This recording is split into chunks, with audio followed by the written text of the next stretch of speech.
안녕하세요. 포유환율연구소입니다. 이번 시간에는 대차 대조표 얘기를 하고자 합니다. 아마 자산시장 참여자들은 대차 대조표 모르는 사람도 없을 거예요. 그렇지만 또 대차 대조표를 제대로 아는 분들도 그렇게 많지 않아요. 공인회계사들조차도 대차 대조표를 제대로 이해하지 못하는 사람이 적지 않거든요. 앞 시간에도 얘기했지만은 수요 곡선을 제대로 이해하는 경제학 교수가 없듯이 대차 대조표를 제대로 이해하고 있는 공인회계사도 많지 않다라는 거죠. 오히려 극소수라는 거죠. 그래서 오늘은 그 대차 대조표를 가지고 여러분과 대화를 나누고자 합니다. 대차 대조표는 기업의 작성하는 장부 중에 한 3개 장부 중에 하나죠. 세계장부라고 하면 대차 대조표, 손익계산서, 현금 흐름표인데 모두 다 이 대차 대조표와 연결되어 있어요. 그리고 이 대차 대조표는 특정 시점을 기준으로 작성합니다. 대개 결산일 기준일이죠. 뭐 예외적으로 기업 인수인계할 때도 그 다음에 M&A 할 때도 이제 대차 대조표를 작성하기도 하는데 대개 일정 시점을 기준으로 작성되는 것이 대차 대조표입니다. 그런데 대차 대조표 구성 항목을 보면 일정 시점으로 대차 대조표를 이해하면 안 된다는 것을 알 수 있습니다. 우선은 유동자산이 많이 있습니다. 그리고 유동자산이 한 100%는 돼야 기업이 안전하거든요. 전체 자산에. 그러니까 이제 유동비율이라고는 표현을 쓰는데 그 경영학이나 회계학을 전공하신 분들은 그러니까 유동자산이 많기 때문에 그 대차 대조표는 특정 시점에 작성됐을 뿐이지 실제로는 대차 대조표 자산 상태는 시시각각으로 변하는 것이 대차 대조표예요. 특정 시점에서는 그 가격이지만 어제 대차 대조표 구성 자산이 다르고 오늘이 다르고 내일이 다르고 한 달 전이 다르고 한 달 후가 다르고 현재가 다른 게 대차 대조표예요. 그럼에도 불구하고 다수는 주당 순자산이라고 할 때 특정 시점 그러니까 1년 전에 6개월 전에 3개월 전에 작성된 대차 대조표에 기초해 가지고 주당 얼마라는 얘기를 합니다. 그런데 그것은 잘못된 그 이해라는 거죠. 오해하고 있는 거죠. 왜냐하면 자산은 시시각각으로 변합니다. 특히 올해는 그 정도가 심각하죠.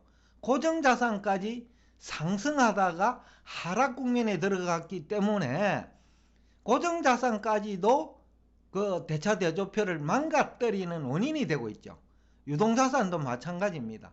가상자산을 많이 가지고 있는 기업은 대차 대조표가 지금 망가지고 있어요. 그 다음에 성장 주식을 가지고 있는 회사도 그 유가증권 중에 그죠?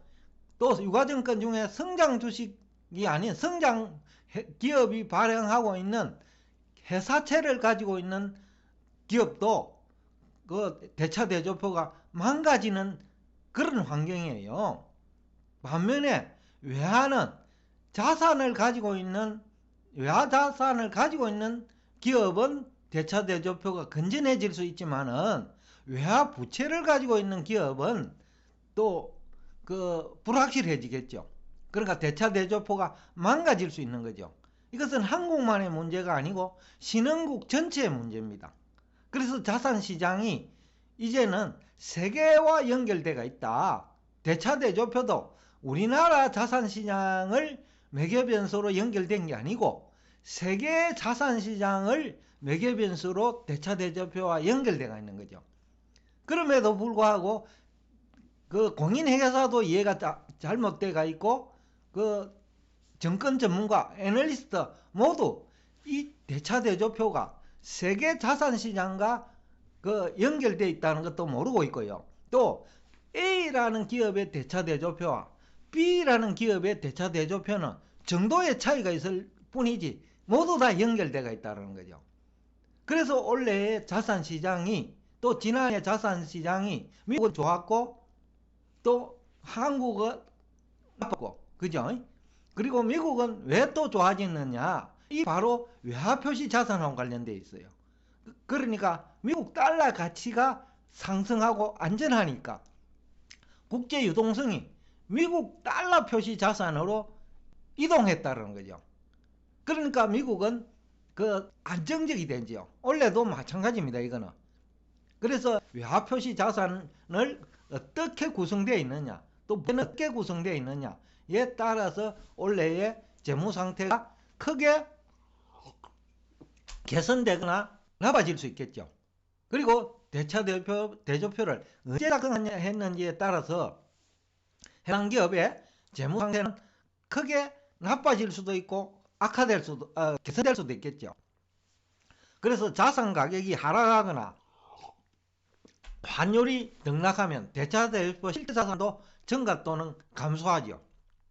문제는 경영자는 그리고 자산운용 책임자는 대차 대조표 자산 건전성을 확보해야 됩니다. 원래 같은 경우에는 특히 그렇습니다. 예를 들어서 가상자산을 가지고 있다고 생각해 보십시다. 근데 8천만 원 할 때 비트코인을 매수를 했는데, 그러니까 대차 대조표는 8천만 원이에요. 1억 갈 줄 알고. 또 그럴 때 거래가 많아요. 지금 비트코인 거래량을 보면 그 한창 거래 많을 때에 10%도 거래 안 되거든요. 그러면 비쌀 때 거래가 많이 됐다는 얘기는 기업의 대차 대조표가 망가지는 거죠. 주식도 마찬가지죠. 지금은 하루 8조 원도 거래 안 되는데 지난해 1월에는 3월에는 약 한 25조 원 거래됐거든요. 그러면 그때 자산 확보를 많이 했다는 거죠. 그러면 그때보다 가격이 크게 떨어진 비트코인도 있을 수 있고 그 다음에 주식도 있을 수 있는 거죠. 그러니까 대차 대조표가 그 망가질 수 있으니 경영자는 어떻게 해야 되는지요? 그 위험 자산을 관리를 해야 돼요. 위험 관리를 해야 되는 거죠. 그렇기 때문에 가상자산은 비싸게 사가지고 헐값에 팔 수밖에 없는 거죠. 그럼에도 불구하고 가상자산 이해관계자들은 기관들이 이제 공식적인 그 정권위원회에서 공식적으로 인정했으니까 이 기관들이 참여하고 호재라고 얘기를 하지만은 지금과 같은 시기에는 기관들이 참여를 했기 때문에 대단한 악재가 되는 것이 가상자산 시장이고 주식시장이라는 거죠. 왜냐하면 대차대조표 관리를 잘못하면요, 상장 폐지될 수 있거든요. 신용 등급이 내려갈 수 있거든요.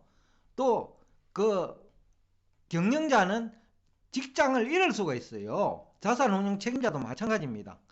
그렇기 때문에 지금과 같은 시기에는 기관들이 많이 가지고 있는 그 주식이나 기관들이 많이 가지고 있는 가상자산, 이것들은 굉장히 위험하죠. 그 회사는 주가도 하락할 수밖에 없는 거지요.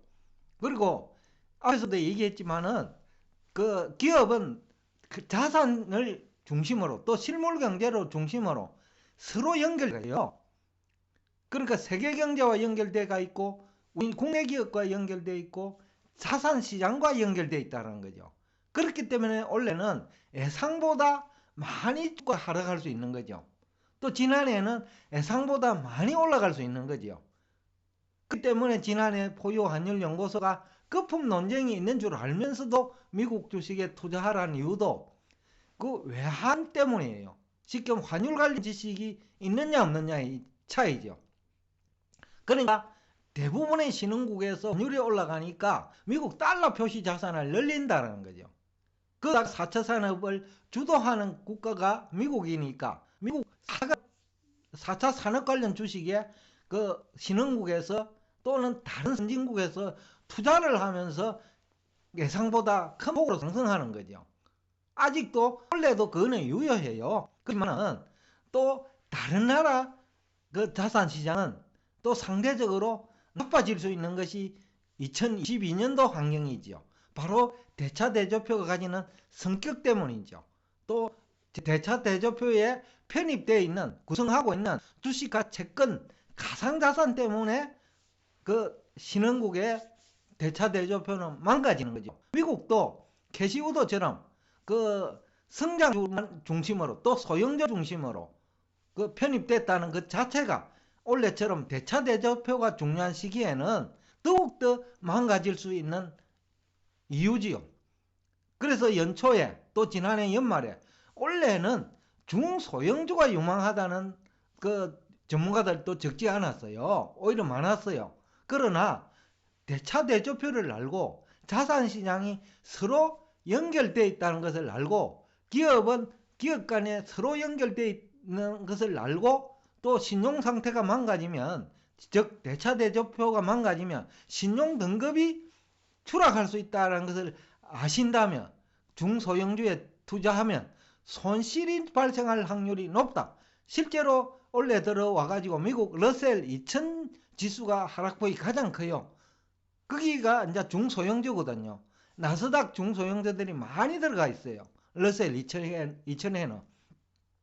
그러니까 결국은 그런 주식이 많이 빠지고 나스닥 주식이 많이 빠지는 거예요. 나스닥 주식 종목 중에서도 중소형주가 더 많이 빠지는 거예요. 그래서 캐시 우드가 운영하는 아크 ETF 수익률이 더욱더 나빠지는 거예요. 그래서 이제 앞 시간에 그것은 다루었으니까 더 이상 얘기하지 않겠습니다. 그래서 올해는 거품이 많이 발생한 주식을 그런 주식을 많이 보유한 기업, 가상자산, NFT, 또 성장이라는 이름으로 영업실적이 수반되지 않는 그런 주식을 많이 보유한 기업의 주식을 가지고 있을 경우에는 그것은 그 기술적 반등이 있을 때 매도해야 된다라는 얘기를 할 수 있겠죠. 그래서 대차 대조표는 특정 시점에 작성되지만 올해는 매일매일 체크를 해야 될 정도로 중요한 주요 장부가 되었다. 차라리 손익계산서는 뭐 사고 팔아야 그 EPS에 영향을 주잖아요. 그런데 대차 대조표는 사고 팔지 않아도 내가 가지고 있는 회사의 대차 대조표는 개선될 수도 있고 망가질 수도 있는데 2022년에는 망가질 확률이 아주 높다.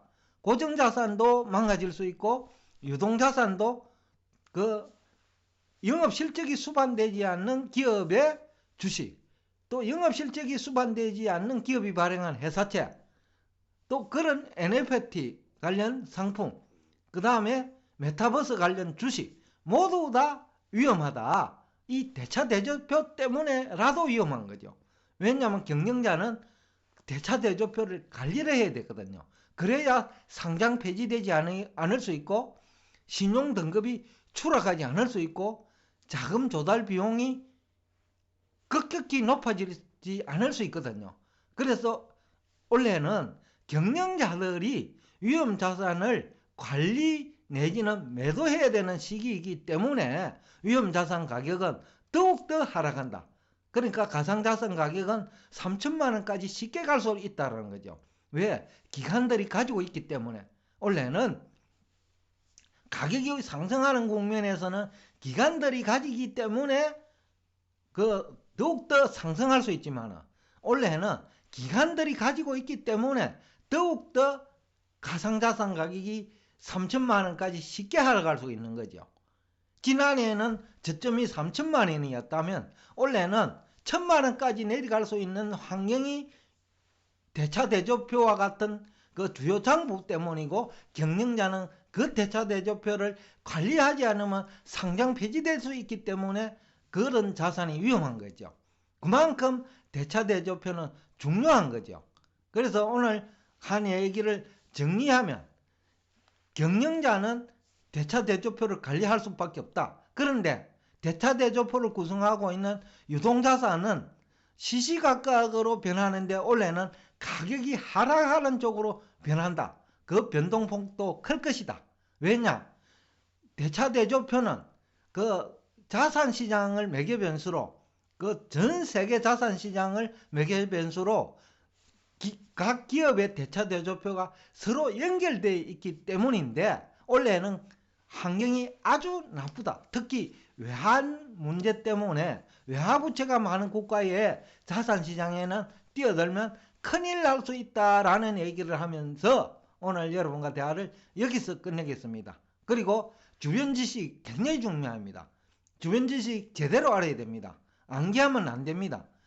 이 대차대조표를 포유 환율연구소처럼 설명할 수 있는 우리 국내 정권 전문가도 많지 않고 회계사도 많지 않아요. 그러니까 지난해에는 대차대조표 때문에 그 자산 가격이 상승한 경우가 많아요. 근데 올해는 대차대조표 때문에 자산 가격이 예상보다 큰 폭으로 하락한 한 해가 될 수 있으니까 여러분들이 항상 대차대조표에 관심을 둬야 된다는 얘기를 하면서 여러분과 대화를 여기서 끝내겠습니다. 오늘도 끝까지 경청해 주셔서 대단히 감사합니다.